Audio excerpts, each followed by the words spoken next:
Hi, class. Today we're going to start Unit 5 on trade theory and international trade. As I mentioned before, this is the maybe the I don't want to say the most important, but the technically most difficult lesson of this unit. So I wanted to make sure I covered this one before sending you guys on your way. And so trade theory, we want to go and figure out why do we trade and what makes it so valuable. And so today's learning goals are to know how to determine absolute and comparative advantage, be able to calculate the production decisions by trading nations, and understand why international trade is a benefit to the global economy. So figuring out can you calculate this, that will show you success and obviously completion of homework and review. So to start with trade theory, we want to figure out why do nations trade. A simple way to do this is to kind of look at page 376 in the textbook called the Quintessential Canadian. And so here we have the Quintessential Canadian. And I'm just going to read these two paragraphs and to figure out why maybe trade is so important and what it actually means. And so the Quintessential Canadian. In the third millennium, we can imagine the quintessential Canadian as someone who leaves the cinema after seeing an American movie, gets into a German car, and uses a Korean cell phone to make reservations at a favorite French restaurant where Dutch beer and Danish cheese are served. On arriving home, the quintessential Canadian takes off a blazer made in Italy, a Taiwanese sweater, Chinese shoes, and slacks made in Hong Kong. The Canadian then puts on a leisure robe made in Portugal from Egyptian cotton, brews a cup of Colombian coffee, turns on a Japanese CD player, and sits in a den filled with Scandinavian furniture, switches on an Indonesian computer, and sends an email to the local member of parliament to complain about high taxes and unemployment. And so this couple paragraphs touches on many topics. So we're not going to explore all the kind of intricacies of employment and politics, but it just goes to show you that every aspect of your life is hugely impacted by international trade. And so even right now in this COVID reality, trade relationships are changing and will change and maybe forever be changed, or at least how we do business internationally will forever be changed by what's happening now. And so understanding why we trade is very important to figure out, how are things going to go in the future. So we want to go back to our trade theory now, and we want to figure out what is important about trade. Why trade? And so specialization is probably the key factor, or being the most efficient, let's say. And so individually, as well as nations, they want to focus on activity and industry that you are most skilled at, or you are best at, or most efficient at. Another point is that no individual is completely self-sufficient. And so what happens here? And so if you can focus on doing what you're best at, you're going to become more efficient, you're going to be better at it, and you could potentially use those skills and trade them to other people who have skills that you lack. And so this is going to make you more efficient and make you more marketable, and ideally lend itself to giving you a higher standard of living. Creating economies of scale, right? If you're specializing, you're doing the same thing over and over again. You're doing that, and so you're getting better, faster at that thing versus trying to, diversify everything you do and doing a little bit of everything, which makes you slower. It'll cause prices to drop around the globe. So this trade theory allows individuals to specialize, but more importantly, it allows economies to specialize. And so if an economy can specialize, or a nation can specialize, they're going to be more efficient, faster, cheaper, better quality, all these kinds of things. But they can only do that if they can trade, right? Because if you can't trade, then you can't specialize, because you still need to get the other things that you need to survive, even if you're not quite so good at them. So better to do what you're good at, let some other nation do what you're not so good at, and then trade with each other.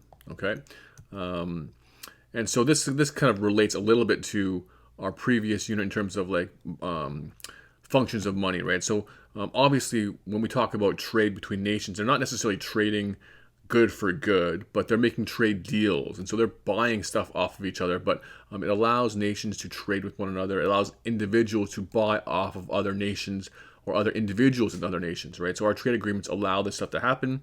It allows the efficiencies to be exploited more and more and more as we and this is much more in a capitalistic kind of structure, right? So we want to trade, we want individuals to specialize, we want people to start businesses and do all those kinds of things. And so all this trading has led to, or is part of, not led to necessarily, but is part of this whole globalization, right? And so what is globalization? Globalization is the creation of a world economy caused by increased international trade, investment flows, and the spread of multinational corporations, right? So as we trade more, as our world becomes more globalized, as businesses go across borders and operate, more and more trade is happening. These borders are becoming softer, where transactions are happening across borders, across countries, across currencies, in a much more fluid and easy methodology with less taxes, less barriers, and all those kinds of things, right? So trade theory is one of the drivers behind globalization efforts as well as international trade. So we need to get, this is all right now kind of, trade is good. But so let's figure out exactly why is trade good? What's so important? And so we'll do this empirically, which is why this is a little bit of a harder lesson to figure out. And so absolute and comparative advantage. So absolute comparative advantage was theorized by David Ricardo, and I can't remember who it was, but someone did a presentation on these theories. And so let's give you the definitions of both. One absolute advantage, which is the easier one, is producing something more efficiently than another, right? So it's fairly simple. Can you do it better? Can you do it faster than someone else? Bottom line, it's pretty simple to observe. But the next one is much more difficult. Comparative advantage is to be able to produce at a lower opportunity cost than another, okay? One economy's ability to produce a good or service with a lower opportunity cost than another, okay? And so we have to understand what is opportunity cost. Opportunity cost is what do you have to give up to produce something or to take one course of action, right? And so it's very different. It's different than being better at it or being more efficient at it. It's losing less than the other, okay? Lower opportunity cost. And so, like I said, absolute advantage is easier. So we'll do that one first, and then we'll go to comparative advantage after. And so absolute advantage. Let's just go right into it. So for our first example here is two nations. They produce 1 day each. Okay, so we have Canada. They can produce 200 of A in 1 day. They can produce 5 of B in 1 day, right? So this is 2 days of production because A for a full day, B for a full day, A for half a day, B for, right, whatever, right? So this is 200A in 1 full day, 5B in 1 full day. United States can produce 100A in 1 full day or 20B in 1 full day. And so clearly, if I ask you who's better at producing A, you say Canada, because Canada could produce twice as much A as the United States. Who's better at producing B? United States is better at producing B because they can produce 20 versus 5B in 1 day, right? And so clearly Canada has an absolute advantage in producing A, and the US has an absolute advantage in producing B. And so this is not rocket science. This is who's just better at it, basically, bottom line. And so this creates a trading opportunity for these nations. And so if we're going to produce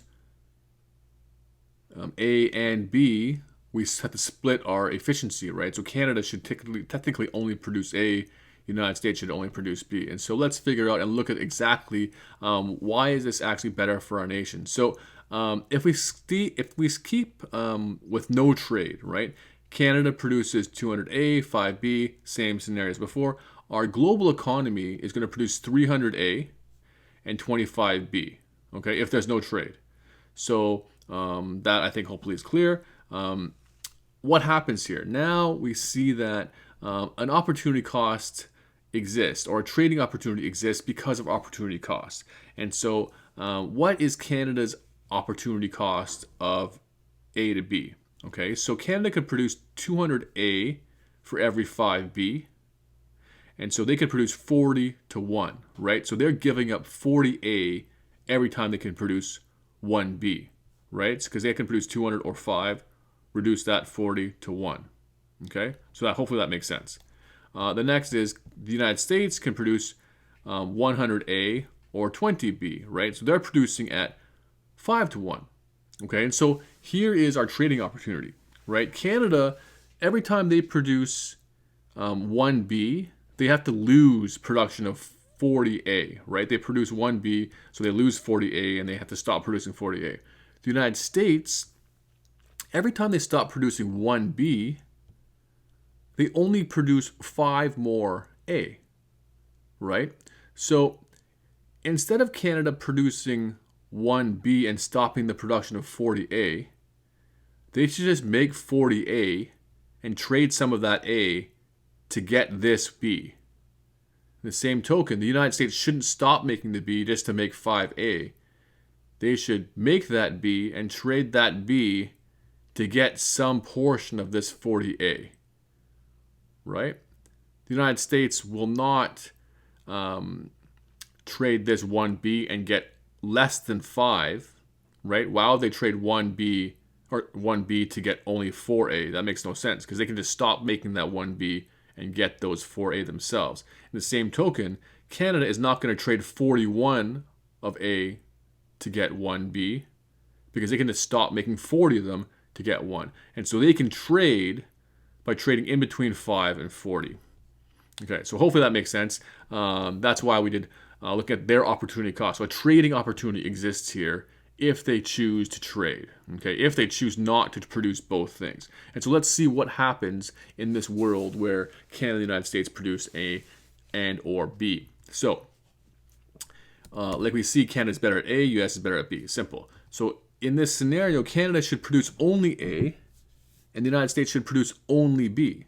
And therefore, we should be able to see very clearly, very quickly, that total production of A jumps to 400, and total production of B jumps to 40, right? And so if you look back at the previous scenario, if they're both working on their own, it's 325.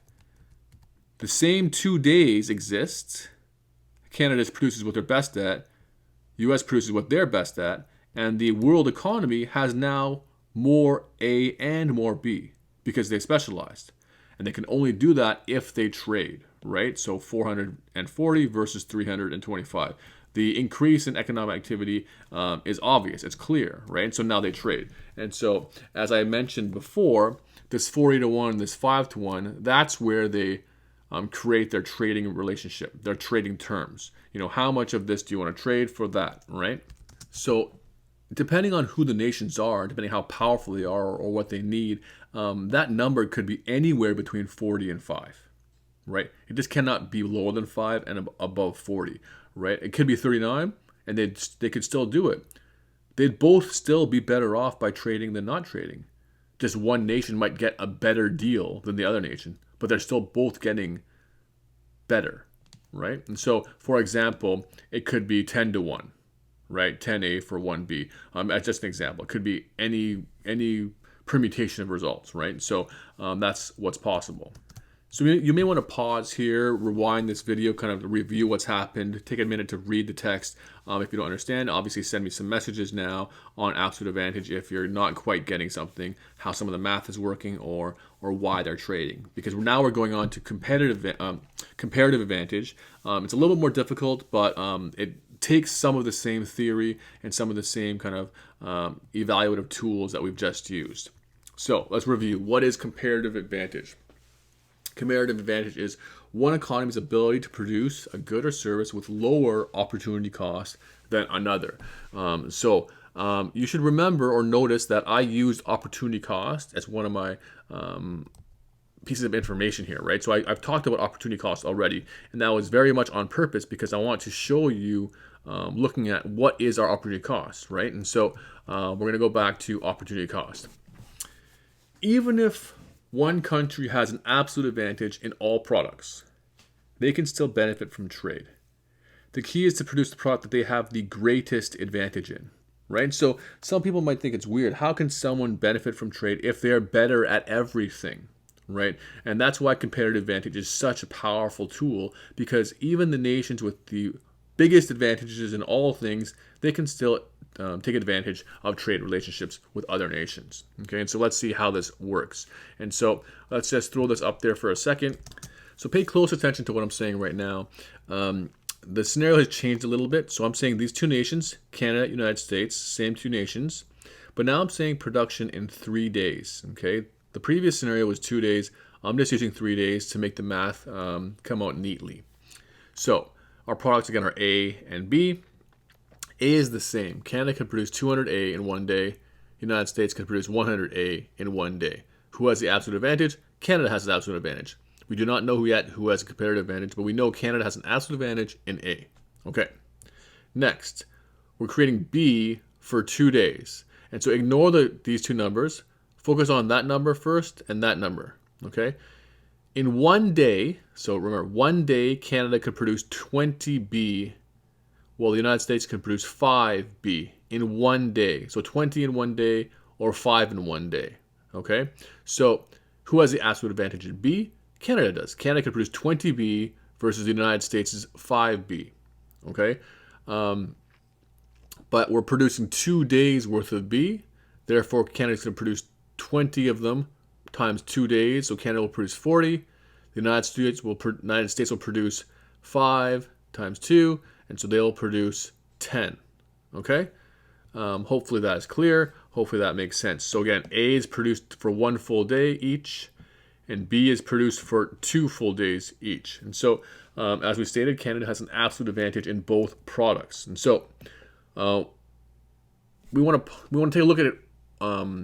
What is their greatest advantage? So remember, our previous definition or previous kind of comment was produce what they have the greatest advantage in. Okay, so where is Canada's greatest advantage? Canada produces 2 to 1 for A, so they can produce 200 to 100, so 2 to 1. Okay, they can produce 20 to 5 or 4 to 1 for B. So which advantage is more pronounced? Their advantage is more pronounced in production of B, right? They are 4 to 1 better at B. They are 2 to 1 better at A. Okay? And so with this methodology, Canada should produce B and the United States should produce A. Okay? So I'm going to do this next point verbally right now a little bit. So this is how, to me, it makes the easiest sense to figure out which thing each country should produce. But let's go back to the definition. The definition is one economy's ability to produce a good or service with lower opportunity cost than another country. Okay? And so we want to go to our opportunity costs and figure that out. Okay? So let's look at Canada. What's Canada's opportunity cost for producing B to A? So they can go 20 to 200. So that's 1 to 10. Okay? So Canada has to give up 10A to produce 1B. Okay? The same token, the United States is 100 to 5. So that's a 20 to 1 ratio. So the United States has to give up 20A to produce 1B. Okay? Canada is 10 to 1. United States is 20 to 1. So who has a lower opportunity cost of producing B? Right? Canada does, because Canada is at 10A for 1B. US is 20A for 1B. So Canada's production of B is a lower opportunity cost of only 10A, while US has an opportunity cost of 20A. So therefore, with that same token, which country has the lower opportunity cost of producing B? Canada does. Canada's opportunity cost of producing B is lower than the United States. And so that's a methodology. Both the methodologies work perfectly fine. This one makes more, like, it's easier in my head to do. But the definition of comparative advantage talks about opportunity cost. So you want to be able to do both methods. Some people like that method better. Both are perfectly fine. Both will work great. So let's see how this actually works, right? So like we said, Canada has a comparative advantage in B. So Canada produces B for 3 days. Remember, we're still at 3 days. So 20 per day is 60. United States produces A for 3 days. So 100 for 3 days is 300. And so look, our production of A is 300. Our production of B is 60 globally, whereas previously it was 300 and 50. So by specialization, already you can see that this new trading relationship has resulted in more global economic activity. Okay? And so by specializing, the two nations are able to produce 10 more B together. And so back to my previous point of opportunity cost, you can see again that Canada is at 10 to 1 for B and 20 to 1 for the United States. And so their trade relationship, if they're trading B for A, they need to trade between 10 to 1 and 20 to 1. Okay, so anywhere between these two values is going to result in a positive outcome for both nations. Okay, they'll both be better off than if they're producing by themselves. And so I'm going to give you the final example to kind of show you that they're both going to be better off. And so I'm going to use a trading relationship or trading terms of 13.33 to 1. Okay, I've chosen in between 10 and 20. I've chosen 13.33 to 1. So for every B Canada trades, the United States will give them 13.33 A. Okay, and I'm picking this number purposely to make the math work out nicely. So Canada can give up 15B. So say that they traded 15B to the United States, and 15 times 13.33 is 200. So the United States is going to go from 300 and give away 200 A's to Canada. And so now Canada has 200 A and 45 B, while the United States has 100 A and 15 B. So I'm just going to toggle back to our previous screen that shows you what they were doing previously if they did not trade at all. So remember, 245 for Canada and 115 for the United States. So if you look at our original table, Canada 240 if they don't trade, United States 110 if they don't trade.